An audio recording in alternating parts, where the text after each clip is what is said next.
আজকের এই মাছের রেসিপিটা তোমরা অনেকেই বানিয়ে অনেকবার খেয়েছো, একবার এইভাবে বানিয়ে দেখো, খুব ভালো লাগবে।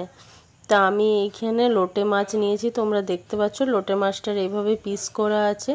তো এই লোটে মাছটা যাতে গোটা থাকে সেইভাবে আমি রান্না করে তোমাদেরকে দেখাবো। তো লোটে মাছ সাধারণত একটু কড়াইয়ে দিলেই গলে যায়, খুব নরম মাছটা। তার জন্য আমি এটা কিভাবে গোটা রাখতে হয় সেই পদ্ধতি তোমাদের সাথে শেয়ার করব। তা আমি এখানে লবণ আর হলুদ দিয়ে দিলাম, এবার এটাকে মাখিয়ে নেব ভালো করে। তো প্রথমে থেকে অনেক আগের থেকে তোমরা লবণ হলুদ মাখিয়ে রেখো না, যখনই তোমরা মাছটা ভাজবে তখনই তোমরা লবণ হলুদটা মাখাবে, নইলে মাছটা আরও নরম হয়ে যাবে। এমনিতেই এই মাছটা খুবই নরম মাছ। তা আজকে লোটে মাছের রেসিপিটা তোমাদের খুব ভাল লাগবে, তোমরা পুরো ভিডিওটা দেখবে। এইখানে দেখো বেসন নিয়েছি, তো আমি এইখানে বেসন নিয়েছি, তোমরা এর জায়গায় ময়দাও নিতে পারো। তো আমার কাছে ময়দা ছিল না অ্যাভেলেবেল, তার জন্য আমি বেসন নিয়েছি। বেসনও ভাল লাগবে, ময়দাতেও ভাল লাগবে। তো এইটা আমি এখানে দেখতে পাচ্ছ ফ্রাইং প্যান চাপিয়ে দিয়েছি লোটে মাছটা ভাজার জন্য। তা এইখানে আমি লোটে মাছটার গায়ে এইভাবে আমি বেসনটা লাগিয়ে নেব, যাতে লোটে মাছটা না ভাঙে। তো এইভাবে যদি বেসন তোমরা লাগিয়ে পরে রান্না করো, লোটে মাছটা ভাজো, তাহলে লোটে মাছ একদম ভাঙবে না। বেসন বা ময়দা যে কোনো একটা ইউজ করতে পারো। তো আমি দেখতে পাচ্ছ তোমরা কেমনভাবে গায়ের মধ্যে লাগিয়ে নিয়েছি, এইভাবে লাগিয়ে লাগিয়ে আমি রেখে দেবো। তো এখানে আমি দেখতে পাচ্ছি এতগুলো পরিমাণ লাগিয়েছি, যতগুলো পরিমাণ আমি ভাজবো ততগুলোই আমি লাগাবো, নইলে ওই বেসনটা একদম নরম হয়ে যাবে গায়ে দিলে। তো এইখানে আমি মাছগুলো গরম হতে দিয়েছিলাম, তেলটা তোমরা দেখতে পেলে। এবার মাছগুলো আমি ভেজে নেবো। তো এইখানে দেখতে পাচ্ছ কত সহজে উল্টে যাচ্ছে মাছটা। তো এইভাবে আমি উল্টে উল্টে ভেজে নেব, কিন্তু উল্টাবার সময় একটু সাবধানে উল্টাবে, কারণ মাছটা খুবই নরম, তোমরা ভালো করেই জানো লোটে মাছ খুবই নরম হয়। তো এইভাবে আমি আলতো হাতে একটু একটু করে উল্টে নিচ্ছি। এবার আমি উল্টে উল্টে ভেজে নেব। তো আজকে লোটে মাছের পুরো গ্রেভি বানাবো, খুব টেস্টি খেতে হবে। এর আগে লোটে মাছের ভর্তা আর অনেক কিছু বানিয়ে তোমরা খেয়েছো, কিন্তু একবার এইভাবে বানিয়ে তোমরা দেখতে পারো। তো এইখানে লোটে মাছটা ওগুলো ভাজা হয়ে গেছে, আর এখানে সব লোটে মাছগুলো আমি ভেজে নিয়েছি। তোমরা দেখতে পাচ্ছ এক থালা লোটে মাছ ভাজা হয়েছে, আর একটাও ভাঙেনি। তো এইভাবে তোমরাও লোটে মাছটা ভেজে নেবে। তো আমি একটা কড়াই চাপিয়ে দিয়েছি, এবার আমি তেল নিয়ে নিয়েছি। এখানে আমি সাদা তেল ইউজ করছি, তোমরা চাইলে সরষের তেল ইউজ করতে পারো।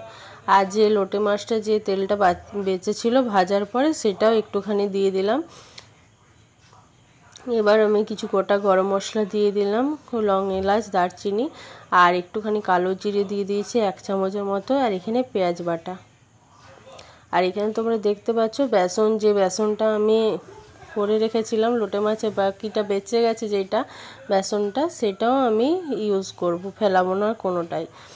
তো এখানে আদা রসুন কাঁচা লঙ্কার পেস্ট দিয়ে দিলাম। এবার গুঁড়ো মশলাগুলো আমি দিয়ে দিচ্ছি।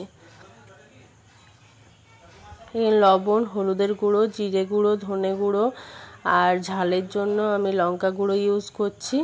তোমরা যেরকম ঝাল খাও সেরকম অনুযায়ী ইউজ করতে পারো। আর এইখানে আমি কালারের জন্য একটুখানি কাশ্মীরি লঙ্কার গুঁড়ো নিয়ে নিলাম। এবার আমি মশলাটা খুব ভালোভাবে জল দিয়ে দিয়ে কষিয়ে নেব। তো এই মশলা থেকে যখন তেল ছেড়ে দেবে তখন আমি টমেটোর পেস্টটা দেবো। তো এইখানে তেলটা পুরো একদম তেল বেরিয়ে গেছে মশলা থেকে। এই সময় আমি বেসনটা দিয়ে দিলাম, যে বেসনটা তোমাদেরকে দেখালাম এক্সট্রা বেঁচে ছিল, সেই বেসনটা আমি দিয়ে দিলাম। এবার আমি একটুখানি কষিয়ে তারপর টমেটোর পেস্টটা দেব। টমেটোর পেস্টটা আমি দিয়ে দিলাম। এবার আরও ভালোভাবে আমি কষিয়ে নেব তেল ছাড়া অবধি। তোমরা দেখতে পাচ্ছ মশলাটা খুব ভালোভাবে কষানো হয়ে গেছে। এবার আমি জল দিয়ে দেবো। তো খুব বেশি জল দেব না, একটু গ্রেভি গ্রেভি করবো, ওই জন্য আমি জলটার পরিমাণটা একটু কম দিচ্ছি। আর লোটে মাছের ঝোল ভাল লাগে না, গ্রেভি ভাল লাগে। আর এইখানে জলটা দেখছো খুব ভালো করে ফুটে গেছে। এবার আমি লোটে মাছগুলো এক এক করে সব আমি এইখানে দিয়ে দিচ্ছি গ্রেভির মধ্যে। আর একদম সামান্য পরিমাণ 1 মিনিটের থেকেও কম একটুখানি ফোটাবো, তারপর নামিয়ে দেবো। খুব বেশি ফোটালে আবার মাছগুলো ভেঙে যাবে। তো এখানে সব মাছগুলো আমার দেওয়া হয়ে গেছে। একটুখানি ঝোলের সাথে আমি মিক্স করে দিলাম।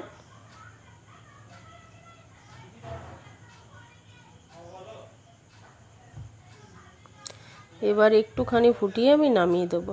তো আমাদের আজকের রেসিপি কেমন লেগেছে আমাকে অবশ্যই জানিও। যদি ভালো লেগে থাকে তো লাইক শেয়ার করে দিও, আর চ্যানেলটাকে সাবস্ক্রাইব করে রেখো যারা ইউটিউব থেকে দেখছো, আর যারা ফেসবুক থেকে দেখছো তারা চ্যানেলটিকে ফলো করে রেখে দিও।